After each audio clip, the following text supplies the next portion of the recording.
Your board members play a really important role in your campaign, but they may not know what their roles are, and you may not know what their roles are.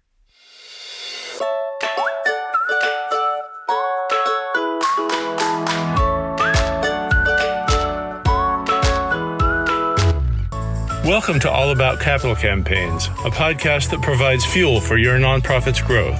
Each week, Amy Eisenstein and Andrea Kihlstedt, co-founders of Capital Campaign Pro, provide practical tips about raising more money for your nonprofit organization. Here are your hosts, Amy and Andrea.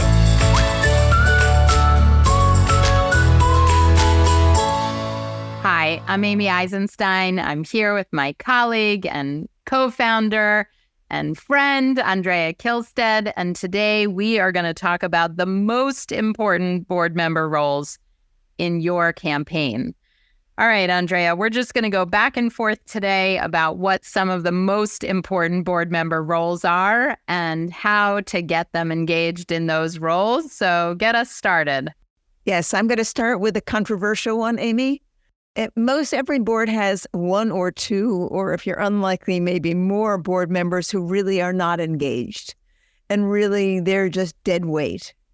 And your most important role as an executive director or a development director or a board chair is to politely invite them off your board before you dive into a capital campaign, because you don't want a lackluster board moving into a campaign. So start by making sure that everyone on your board, every board member understands the campaign, is excited about the campaign, and is willing to dive in and help. Yes, I love that. So get rid of board members prior to your campaign that aren't going to be, everybody needs to be rowing in the same direction. So if you have somebody that's fighting the campaign, this isn't a good time for them to be on your board. Now, I just want to add a caveat that you shouldn't wait till you have the perfect board to start a campaign, because nobody has a perfect board and you'll never have a perfect board. And so the idea of waiting until you recruit all the right board members is not okay either. But if there are people that really aren't excited about the campaign, don't want to help in any way, are fighting it, it's time to get rid of those board members. Great point. Here's a juicy way for board members to help. Early on in a campaign, you will be wanting to select a consultant for your campaign. Most every campaign uses a consultant. And board members can play a really important role in helping make that selection. Yes, excellent. And we hope, of course, that Capital Campaign Pro is one of your top 3 consultants to consider. And so we would love to meet with your board members and talk through your campaign and how we would help, and help them get an understanding of what their roles and responsibilities are and what role the consultant can and should play. That's great. Yes, include your board members in those conversations and those decisions so that they learn what a consultant's value add is. Yeah, when a board member or a group of board members comes to meetings with prospective consultants, right, to help select what the right consultant is, they're going to learn a ton, because each of the consultants is going to talk about how a campaign works from their perspective. So it's not just that you want the board members to be there to lend their opinions about what consultant is good or bad, but you want them there because it's such a wonderful opportunity to begin to educate your board members about what a campaign really is. So there's sort of a double whammy in that. Right. It's a great learning opportunity for your board members. Great. Another board member role, and we can pretend this isn't here, but let's just get to it, and that's making a stretch gift, right? Board members need to lead by example in campaigns. If you expect others in the community to make stretch gifts for your campaign, which is what campaigns are about, we want every board member to step up and make a significant and meaningful gift for their own personal budget that's over and above their regular gift to your annual fund. Every board member should be giving to your annual fund, and every board member should be expected to make a gift to the campaign as well. And I think one of the things that's helpful in talking to your board members about thinking about a gift is this is often a multi-year pledge, and it is often made from assets. So from retirement funds, from stock, from property, from other assets. And I know not every board member is in a financial position to make a significant gift, but a significant gift for their own budget, whatever that means. It's common for organizations to make what we think of as kind of an error in how they think about this. Sometimes organizations will say, well, every board member should be expected to give $25,000 to the campaign, or some flat fee, or $1,000, or whatever number it is, a flat figure. And that's just not an effective way to think about giving in general, but to think about giving to your campaign. You will likely have people of varying capacity on your board. And what you're going to be asking them for is a gift that is for them an important gift that they will have to think hard about. And it may be that somebody on your board, if they were to give $500, that would be a much more sacrificial gift than someone on your board who would give $1 million, right? You can't evaluate that in terms of the dollar amount. You have to evaluate it in terms of how much money, how many resources does a board member have, and what are they willing and able to make to your campaign. So don't fall into the trap of saying everyone has to give a certain amount, or everyone has to give or get for the campaign. That's not the way it works. You want every board member to make a gift that is for them a really thoughtful, significant, and important gift. And if you talk about that early in your campaign, it will also have the effect of weeding out the board members who really aren't going to be behind your campaign. If somebody's not willing to do that, then they should step aside. And that's going to be good for you, not bad for you. And that's right. And I think every board member needs to be talked to individually about their gift. Just a reminder, you're not going to plunk a pledge form down at a board meeting and ask them to return it next week. That's not how board member gifts are solicited. They're solicited as if they're your very VIP donors. And ideally, the board president or the campaign chair with the CEO is going to sit down with each board member and talk about their specific gift. All right. We want to talk about board members' important roles in advocating for the organization and for the campaign. What does that mean to you, Andrea, when board members advocate, are good advocates for an organization?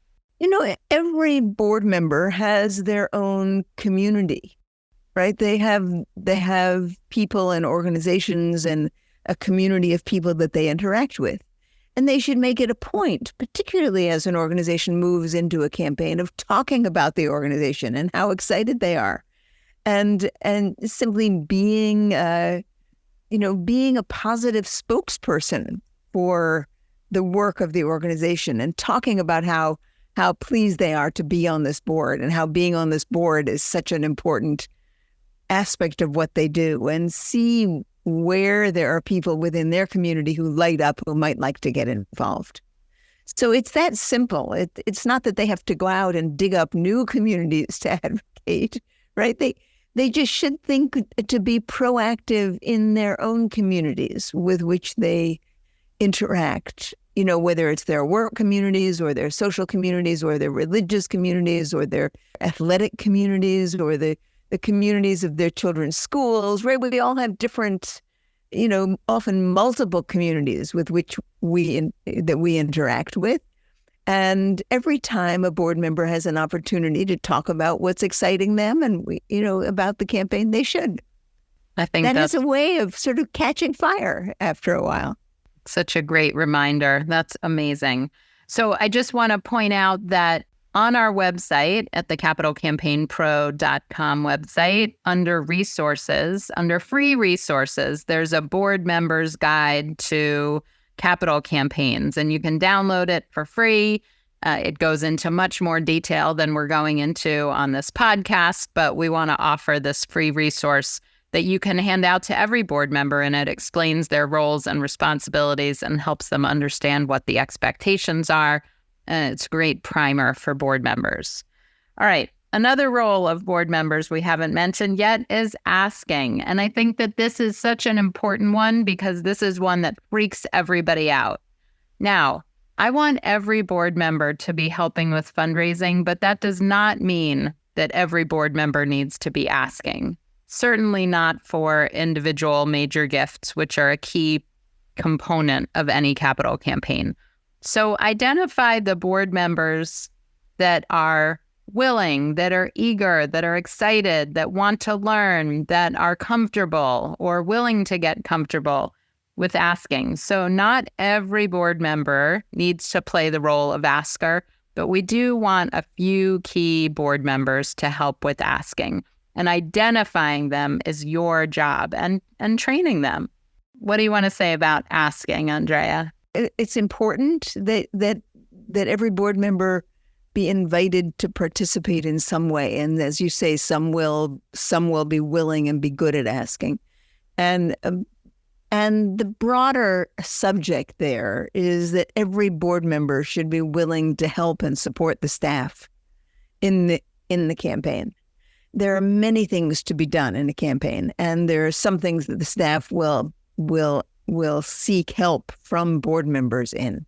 So if you are a board member, you should think about ways in which you can support the staff. Now, some of that is when they have something that needs to be done that's appropriate for you to do, you should step up and help them do it. And most important, when you say you're going to do something, be sure you do it. Nothing is more frustrating and time-consuming for a staff member than to have people say they're going to do something and then not do it, right? That's really, really, really frustrating. So board members should step up and offer to help. Maybe host a house party, or maybe help at a house party, or maybe handwrite invitations to things. I mean, some things are very simple and don't take a whole lot of work. And follow up phone calls to see if people are coming to events, or all kinds of things can. Thanking donors once they've made gifts. There are all kinds of things that board members can do to help. But so step up and support the staff. You can also support the staff just by noticing and telling them they're doing a good job. Right? Campaigns are stressful for staff members. It's a whole different level of stress and energy and effort. And if board members can be aware of that, so that they can say to a staff member, I see how hard you're working, and I see what a great job you're doing. Thank you so much. Let me know how I can help. Or can I take you out for lunch just to let down your hair a little? Or, support the staff. It will go a little gestures like that will go a long way in keeping up their courage and confidence and will to make it happen. I love that. So let me just add to that if you have concerns or worries about the campaign or a staff member, don't bring those up in a group. The board meeting is not a time to bring those up. Call up the staff member and sit down over coffee, or offer to come in, or have a private meeting I'm sure you do have concerns as a board member, but if those can be addressed more quietly, and then, as Andrea suggests, praise in public, right? Point out what a great job staff members are doing. Make a point at the next board meeting to raise your water bottle to the staff members who are working so hard, because it's a thankless job. Now, many of our listeners, of course, are staff members, and they're going, oh, yeah, how do we do this? So, maybe this is a podcast that you would share with your board members. You don't need to tell them, thank us in person, but say, hey, there's this great podcast on board member roles and responsibilities around a campaign. Maybe you should listen to it. And that's a good way to share some of these things.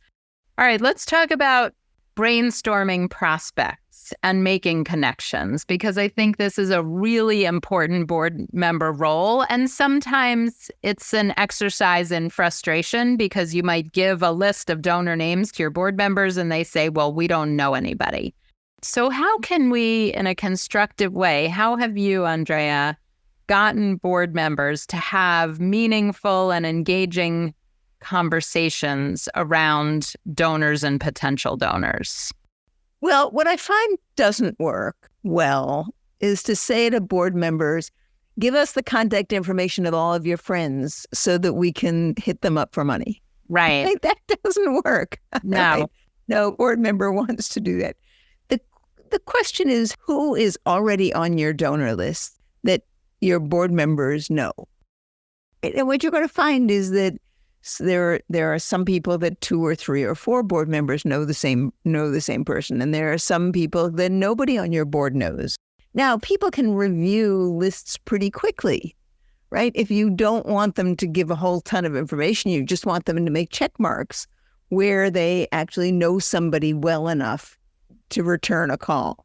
So you can, at a board meeting or at separate meetings, actually pass out sheets with names of, your top 200 donors for the sake of discussion, and give them pencils, have them put their names at the top of the piece of paper, and have them put a check mark where they know people, that they know them well enough that they would get a response. And then you would collate all of those. And then you have a magical document that says, oh, donor Susie Smith, these 4 board members actually know Susie Smith. Let's see what we can learn about Susie Smith by talking to each of them about what they know, right? Let's see if we can get one of them to invite Susie Smith in to meet with the executive director. Or you can come up with the next way forward once you know who knows whom. These things are kind of fun to do in person, right? Though we often do them on, just by sending people lists on the internet. But it's kind of fun to do in person because then you can actually stop and talk about someone. You can say, okay, Susie Smith, who knows Susie Smith, right? And then you start to get an interesting conversation going about Susie Smith in that. So sitting with, over beer and pizza, as my friend Annie Robinson likes to do, right? You can, in reviewing lists and having sort of sidebar conversations about people is often a very nice sort of social event where you learn a ton about people. Yep. And who they know and what there is to know. That's a great idea. Another one is to use social media, to leverage LinkedIn and other social networks and say, all right, here are 10 big prospective donors that we don't know anybody who knows them. So we're going to sit around this table together, open up your LinkedIns and typed in this person's name and see who you know that knows them. Are they a second connection? Are they a third connection? What overlaps do you have? Go look on your other social channels, Facebook and otherwise. Who knows these people that you're connected to? And let's find the connections. Because often I think board members say, well, we don't know anybody. We don't know these people. We're not connected to them. But, communities are smaller than you think. And by leveraging social media and the internet, you can quickly find out, oh, well, I don't know this person, but 3 of my contacts know this person. And let me talk to those people about them. So many good board roles and responsibilities, Andrea. I mean, honestly, the list goes on, and we could have this endless conversation, but I think we've pointed out some great ones, and hopefully listeners have gotten some good ideas about how to start. But I do hope you head over to the Capital Campaign Pro website and download that free board members guide to capital campaigns. It's under the resources tab, free resources. Just look under board members and it'll pop right up. All right, great. Well, any final thoughts, Andrea? I think it's important to have a conversation like this sometimes, Amy. We tend to take these things for granted and not think intentionally enough about them. And maybe this podcast will inspire some people to pull together a subcommittee of their board to talk about board responsibilities. And then there could be a presentation or a discussion at the board level about what's going to be required of them and what they might do to help as the campaign gets going, right? This is something like this is a good topic to actually have at a board discussion, sort of a brainstorm how we board members might help with the campaign that's coming up. Great idea. All right. If you found this conversation valuable, I hope that you will give us 5 stars, head over to your podcasting app and rate and review us. Give us 5 stars so that other people can find us. And thank you so much for listening. We'll see you next time.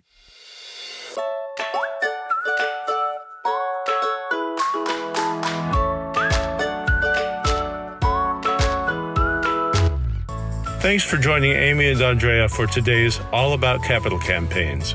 To learn more about them and their work together, visit capitalcampaignpro.com, where you'll find all the help you'll need for your campaign.